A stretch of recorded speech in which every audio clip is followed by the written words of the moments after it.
DYFI Iritty block കമ്മിറ്റിയുടെ നേതൃത്വത്തിൽ പഠനോത്സവവും അനുമോദന സദസ്സും പഠനോപകരണ വിതരണവും സംഘടിപ്പിച്ചു. ആർലഫാം ഗവൺമെന്റ് ഹയർ സെക്കൻഡറി സ്കൂളിൽ നടന്ന പരിപാടി സംസ്ഥാന കമ്മിറ്റി അംഗം അഡ്വക്കേറ്റ് കെ.ജി. ദിലീപ് ഉദ്ഘാടനം ചെയ്തു. ആർലഫാമിലെ SSLC +2 പരീക്ഷകളിൽ വിജയിച്ച കുറേ കുട്ടികളും ഒന്നാം ക്ലാസ്സിലേക്ക് കാലെടുത്ത് വെക്കുന്ന, സ്കൂളിലേക്ക് ആദ്യമായി കാലെടുത്ത് വെക്കുന്ന നമ്മുടെ പ്രിയപ്പെട്ട കുട്ടികളുമെല്ലാം ചേരുന്ന ഒരു പരിപാടിയിൽ പങ്കെടുക്കുക എന്നത് തന്നെ വളരെ സന്തോഷമുള്ള കാര്യമാണ്. നിങ്ങൾ ഇവിടെ ഇരിക്കുന്നവരെല്ലാം പല പ്രദേശങ്ങളിൽ നിന്ന് നിങ്ങളുടെ രക്ഷിതാക്കൾ ഇവിടെ എത്തി ഇവിടെ താമസം ആരംഭിച്ചവരാണ്.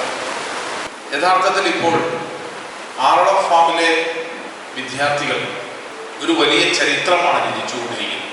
പരീക്ഷ എഴുതിയ മുഴുവൻ കുട്ടികളും വിജയിക്കുന്ന ഒരു വിദ്യാലയമായി നമ്മുടെ ആർലഫാം സ്കൂൾ മാറിക്കൊണ്ടിരിക്കുകയാണ്. പരീക്ഷ എഴുതുന്ന എല്ലാവരും വിജയിക്കുക. DYFI block president K K. Saneesh അധ്യക്ഷത വഹിച്ചു. Block secretary P V. Binoy, Aneesh K, Abhisha K V, ward member Savitha, CPM area committee അംഗം ജനാർദ്ദനൻ, പ്രവീൺ എന്നിവർ സംസാരിച്ചു.